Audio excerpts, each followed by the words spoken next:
Hi everyone, welcome to episode 7 of the Mindset and Muscle podcast. Thank you for being here. Today we're going to talk about going from being lazy to being productive. If you feel like so far this year you haven't been super productive in whatever you had to do, that's okay. We're going to talk about how to get more productive from now on. So, first thing, like step one, is to make a recap of where you were lazy. In what categories of your life were you, or did you feel like you were lazy? Is it your health? Have you not been going to the gym when you said you were going to? Has it been you wanted to start a business and you haven't put any hours towards that? Like, in what aspect? Has it been in terms of studying? You haven't been prioritizing your studying and not doing your homework or studying for your exams, and now it's getting really, really close to exams. I don't know. Write a recap of those things, what they were, and then what did you waste time on? Why were you not able to do those things? Again, if like the title is how to go from lazy to productive, so you might just be like, well, because I was lazy. What were you doing instead of going to the gym or instead of working on your business? And just be real with yourself, just be honest with yourself. Maybe you were scrolling on social media, maybe you were watching a movie, or maybe life got in the way and you actually got an emergency, or you got busy for some reason. Just whatever it is, write it down. And then for the next year coming, or for the next couple months, it could be just the next 3 months, for example, write down the new things that you want to be productive on. They might be the same one that you wrote just now in step one, or they might be a little bit different. Maybe your goals changed a little bit. So write down the things that now you want to feel productive on. What is it? Like, be specific. If you do those things, then you will feel like you had a productive day. And it can be a mixture of different things. Maybe if I worked out and I worked an hour in my business, I feel like I was productive. Or if I worked out and studied, I feel like I was productive. If I do maybe one of those, I feel like I was maybe a little productive. If I do none of those, I feel like I wasn't. So kind of be specific on the things that you have to do on a day-to-day basis to feel like you were productive. Maybe that includes cleaning, like doing your chores, whatever it is. And that's going to change from day to day, but just like in general, write the things that you would usually, whatever it is that if you do those are going to be on your list of productive things to do. Sometimes I'm saying cleaning. For some people, if they clean, they might feel like they were productive. Other people, they might procrastinate by cleaning. Their place might already be clean, but they don't want to study, so they're going and cleaning again and reorganizing their whole bedroom again and moving their furniture around. So like maybe in your case, cleaning will not be something that would make you feel productive, but will take you away from being productive in another aspect. So write down what it is for you that if you do, you feel productive about. Step 3, I think, is to wake up early and make your bed. So wake up early first. Wake up at least 30 minutes before you have to leave. If you can give yourself more time, that's even better. But wake up early, and the first thing is to make your bed, because once you do that, that's already setting the tone for the rest of the day. That's like something on your checklist that you accomplished that's going to make you believe that you are somebody who gets things done, and that's going to help throughout the day to just get you a little bit more energetic, get you more to take more steps towards your goals, to just be more action oriented. So then you do that, but also have a little morning routine, whatever it is that's going to help you. It could just be something that's going to allow you to reflect a little bit, maybe make a plan for the day, how it's going to be, how the day's going to look like. Or if you have more time during the morning, if you can allow yourself more time, why don't you do something that's going to help you with your future goals in general? So in the How to Plan Ahead for the New Year episode, we talked about how we should have goals written out for the year and then break it down into 6 months where we see ourselves in terms of each of those goals, and 3 months as well. So each 3-month interval, we have a little bit of an idea of where we should find ourselves in terms of those goals, so that we're not waiting until last minute, the end of 2024, to reflect back and be like, oh, we didn't really start on those. So now you have the goals of, for example, starting your business. That's something that is in your goal list. What can you do in the morning to help you with that? It can be in two ways. The first thing is to actually work on your business during the first thing in the day. It could be emails for your business, it could be creating content, it could be creating a product, whatever it is, whatever time you have, you could use that in the morning to do it. Or you could do something in the morning that's going to allow you more time in the evening to work on your business. For example, you could work out in the morning if you usually work out in the evening. Instead of feeling like you don't have time in the evening to work on your business because you come from work and then you go to the gym, and by the time you come home, you have dinner, it's already late. Okay, then why don't you go to the gym in the morning so that when you can come home from work, you have more time to work on your business. The next step is to set a consistent time for your morning routine, for your gym time, and for your evening routine. So by that I mean, at what time are you going to wake up and how much time do you need before you have to go to work, for example. And then for the evening routine, at what time do you have to be in bed so that by the time you fall asleep and by the time you do maybe your evening routine, that part of it is in bed, let's just say meditating or reading or things like that, and then by the time you actually turn off the lights and are able to fall asleep, maybe it takes like 10-15 minutes for you to fall asleep, you still get 8 hours of sleep. So you know you have to, let's just say you're waking up at 6 a.m. so you have to be asleep by 10. So maybe you turn off the lights by like 9:45. So then maybe you get in bed and start your reading by 9:15. So make a plan of when you're going to do those things, evening and morning routine, as well as when you're going to work out. The reason that you should have those planned already is because when you're trying to be productive in different aspects of your life, you might find those things slipping away. And working on your business, so you're going into later and later during the night, and then you're not able to do your reading or meditate, or you're not able to work out because you're trying to do something in the morning. So the good habits that you have, that's going to allow you to still feel less stressed, because a lot of times the morning routine allows us to start the day without feeling rushed.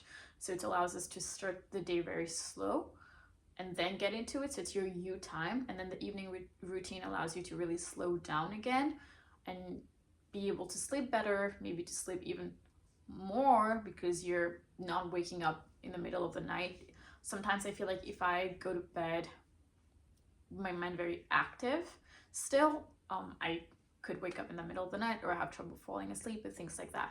We don't want you to, when you're trying to be more productive, to now the basic things in life like sleep to suffer. We don't really want those. So set a time for your morning routine, when you're going to do it, for your workouts, and then for your evening routine.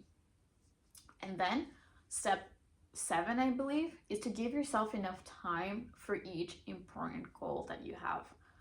So maybe you have, and again, on your list of things that would make you feel productive, maybe you have 4 goals in it. How much time? Maybe you have to give yourself 1 hour for each. You would see what would seem realistic for those things. Maybe if you have cleaning in it, the cleaning every day could just take 15 minutes. I don't know. But maybe you have things that, it's good to allow yourself an hour to work out, an hour to work in your business or things like this, or an hour to study, maybe more. Now, if you're adding all of those and you feel like you don't have enough time during the day, or even you don't have to do everything every day, but that's totally up to you, what you think you have to do every day, or just like on a weekly average. If you feel like you don't have enough hours to do all of this, you have too many goals at the moment. Maybe, and it's okay, I'm not telling you can't have goals, but you have so many hours during the day, so you're going to spread yourself thin if you just have too many things that you have to give your energy to. Why don't you focus on a few of them right now? Maybe one like for your health, one for your wealth, for example, And that's going to be your priorities, and you're going to allocate more time to those. And again, those are the ones that once you do it, you're going to feel like you're productive. That's the categories in which you have to be productive, or the actions you have to take towards those goals. And then if you have other minor goals for the moment, they might be minor for this season of your life, and then they could be more major goals later. But then if you have more minor goals, you're welcome to give them some time still. You don't have to completely put them on the back burner. I think that's the expression. But give yourself less time. Don't just try to allocate the same amount of time for everything. Or sometimes that's when you start feeling like you haven't made any progress at all, because you're trying to navigate too much at once, and it gets very overwhelming.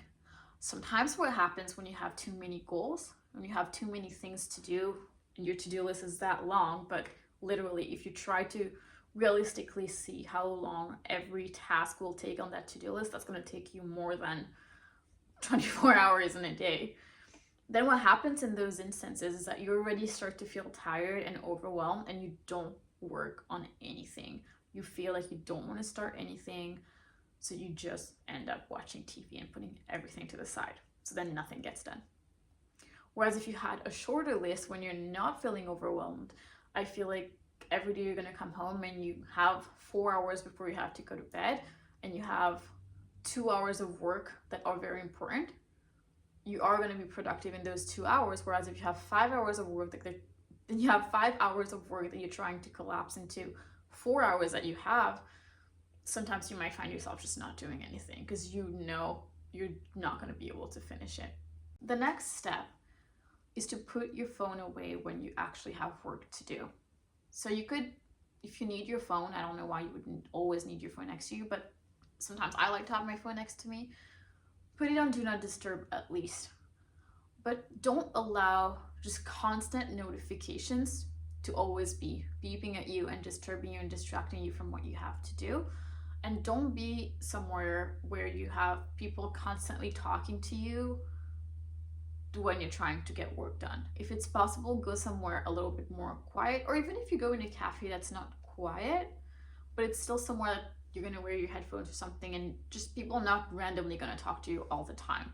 So go somewhere where you can actually focus and get in the flow, because it takes a little while to get in that flow, but once you're in it, you are able to actually get work done. Whereas if you're distracted every 10-15 minutes, it's really hard to get things done, and it just feels painful to get anything done at that point, because you're always trying to get back into it, and you're having to kind of like reread the whole thing if you're reading something, and you have to I don't know how to find the words for it. You basically have to just like engulf yourself in it again, instead of already kind of being in that water. It's like, in my mind, I think of it as always stepping out of the pool whenever somebody's talking to you or something. Every time that you're just swimming peacefully and then somebody's talking to you, and then, or you get a notification, it's like you're out of the pool again, and then you have to go back in and then swim until you're at that nice warm spot again, and then somebody's talking to you and you're getting out of that pool again. I just feel like you're just wasting so much time. It's wasting so much energy. It just takes longer to get back. It's not as fun as it was when you were kind of deep into it, playing with fish or whatever. I feel like that's such a weird analogy. Why would you be playing with fish? Also, I said in a pool. There's no fish in a... You know what? Yeah. I don't know. Maybe that was just a terrible analogy. But I'm sure you know exactly what I'm talking about when I say you get out of this focus mode every time you get a notification. So the point is, put your phone away, or put your phone on do not disturb when you have to actually get work done. And again, focus mode, I know on iPhones at least, you can still allow some people to call you. So if you feel like there might be a family emergency or things like that, maybe allow them to call you, but you don't need all the notifications from your phone, which is more than we think usually. The next thing is to get enough sleep. So I had talked a little bit about this when we talked about morning and evening routine, but just ensure that you're actually getting 7 to 9 hours of sleep. 8 hours on average if it's possible, or 8 hours at least if it's possible, but if not, then on average and it's fine. 7 to 9 is okay. I feel like it depends on from person to person. Some people need a little bit more, some people are okay with a little bit less, but I don't think 6 hours or less is actually good for anybody. From what I understand, if you're getting like 6 hours of sleep and you think you're fine, your body is just kind of adapted to making you feel like this is normal. So you feel like it's normal, but your productivity is still lower. And your efficiency in doing things is still lower, and your performance is still going to be less good than if you got 8 hours of sleep. So to just make your life easier, to just be more optimal in whatever you're doing, get enough sleep. The next step is to eat mostly unprocessed or lightly processed foods. I feel like a lot of foods are processed anyway. Like even if you look at oatmeal or cheese or butter or something like that, everything is kind of just processed. But when I'm talking about processed foods, I'm talking about ultra processed foods. Like limit the amount of Doritos and pop and Oreos and junk food and fast food that you're having, and eat mostly whole foods that you prep yourself. Maybe that's a good way of looking at it. Things that you cook or bake yourself. Focus more on those 80% of the time if it's possible. I noticed for me, and I feel like it's the same for a lot of people, when we eat a lot of processed, ultra processed foods, or a lot of fatty foods, a lot of junk food, like eating out a lot, eating lots of fast foods or things like that, I feel a lot more lethargic, a lot more bloated as well, but just not energetic. I just kind of want to lay on the couch and do nothing, or take a nap and then take another nap. So that's not great. When you want to actually be productive, you want to have the energy to be able to be getting things done, right? So just, it starts from the inside. So like eat better foods, get your vegetables in, get a blood work done if you need to see if you're lacking anything. For example, if you're anemic, make sure you take your iron supplements or eat iron-rich foods or both. But for example, again, if you're anemic, you don't want to let that feeling of always like feeling dizzy or feeling a little bit weaker prevent you from doing productive things. Because if your body is like telling you, I can't function right now, that's not a good spot to be in on a regular basis. Step 12 is habit stacking. So for example, when you're working, if you want to just get that studying done, maybe have a nice little cup of hot chocolate or your favorite tea. If you have to go to the gym, if you want to get your workouts in, that's how you feel productive, maybe listen to a podcast, your favorite podcast, or listen to an audiobook, or listen to your favorite music or something that you like, that makes you happy, that you would usually do anyway. You could even watch a movie on the treadmill or watch a show on the treadmill. A lot of people do that. I think some people might even play games if they're working out from home, like on the treadmill or something. But just do something that you love, or pair something that you love doing with something that you have to do that you want to build a habit of. That's called habit stacking. That's from the book Atomic Habits. The next step is to set difficult tasks when it works best for you. There's a book called Eat the Frog or Eat That Frog, something like that, where they talk about doing the most difficult thing the first thing in the morning. And that's okay. If that works for you, do that. You know, it's good. You get it out of the way. But sometimes it might just make you lay in bed more and not want to get up. Whereas if you actually had something fun to start your day with, you're more likely to even get out of bed, which is the first step to have a productive day. You want to get out of bed. So again, if you have something that you're not looking forward to in the morning, you don't want to get up. But if you have something that's you're looking forward to, for example, I work out in the morning. I don't mind waking up. Right now I'm waking up at like 4:30 or 4:45 to go to the gym. I don't actually mind it that much. It's not ideal. I know in a previous episode I said that if it's earlier than 5 a.m. I probably don't want to go to the gym in the morning. I would prefer going in the evenings. But when I went after work, it was super busy. So I was just like, okay, well, this gym is open 24/7, so I'll just go at like 5 a.m. So I wake up at like 4:30 to be able to get that done. But for me, that works because that is something I look forward to every morning. So when that alarm goes off, I can get up. Sometimes it takes me 5 minutes, but not more than that usually. But I can get up, I can get everything done, and I'm not like jumping out of bed necessarily, and you don't have to either. It can still be like, oh, okay, but it's not like terrible. It's not like you're dreading it. It's kind of just like, oh, sleep is over. I guess it's okay. But for example, if you hate going to the gym and that's your frog, like in the eat the frog, that's your frog, then don't put it as first thing in the morning. Like imagine if your alarm clock sounds at like 4:30 and you know you have to go to the gym. You're gonna hate it. You're gonna despise it.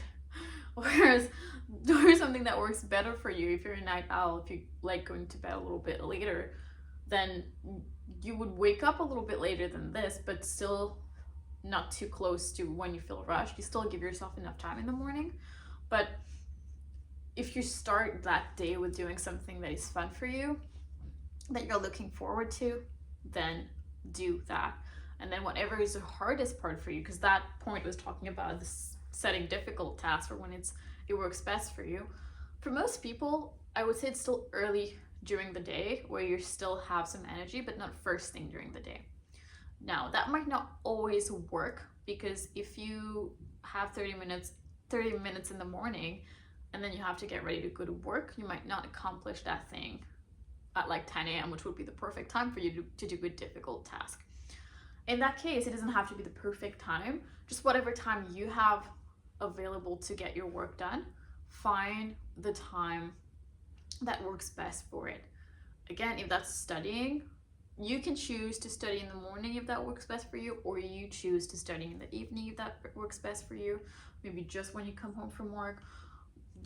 Maybe after school, you go to a library and you study, and then when you're home, you're done. You don't have to get that done. Or you come home and you relax and things like that, and just before bed, you do your studying. That will depend from person to person, which is why I'm not saying do it at a certain time, but just make sure you know when that time is for you, so you don't give yourself excuses of it's too late, or it's too early, I'll do it later. You said yourself that that's the time that works for you, that that's the best for you. So when it comes that time, just do it.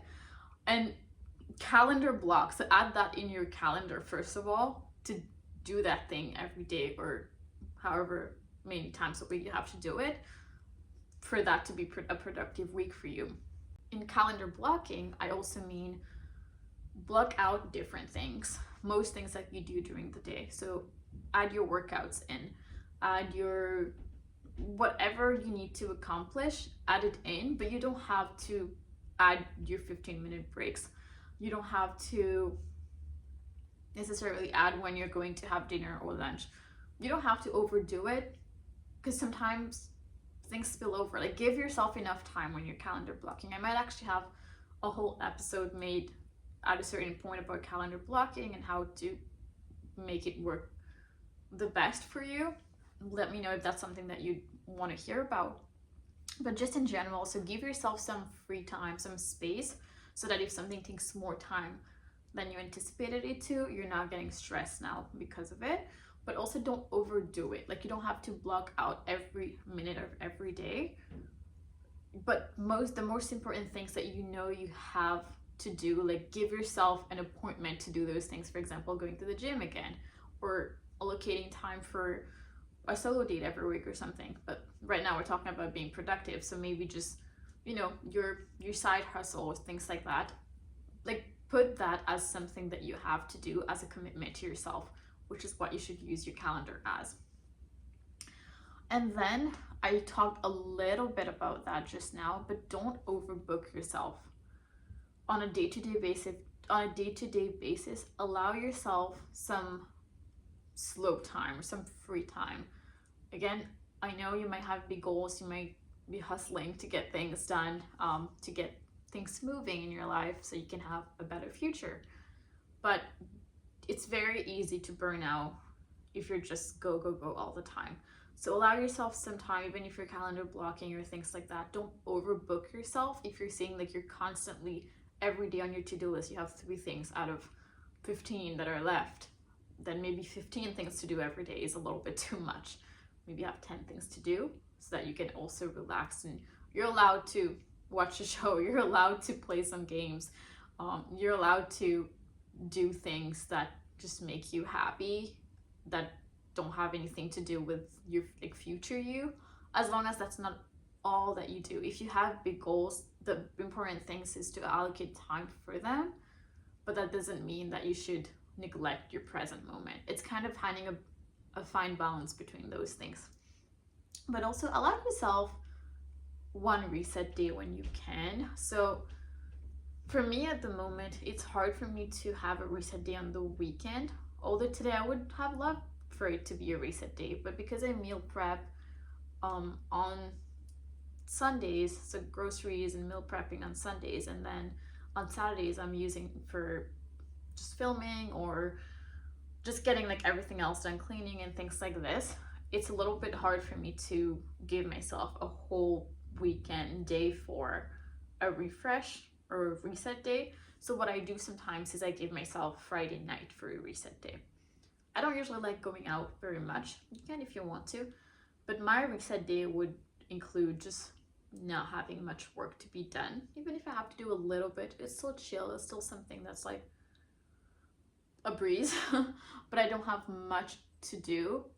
I can just kind of use it to spend more time with my family maybe, or just spending more time with myself. You can use that as like a solo date night, or you can just do nothing, just watch TV, just, you know, allow yourself at least one evening to do that.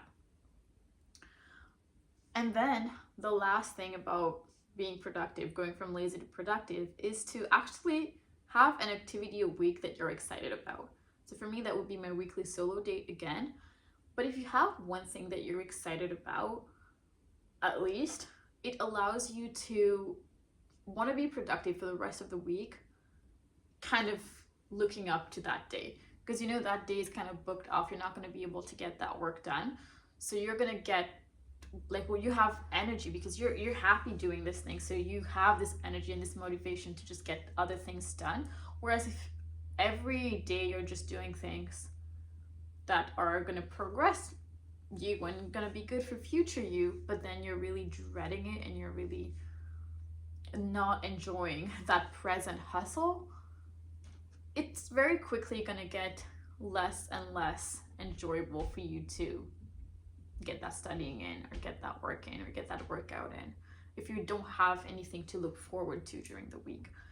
So have something that you're going to look forward to during that week, and that might look like a step back, but a lot of those, like the reset day and having something you're excited about, they're more like taking a step back to better jump forward.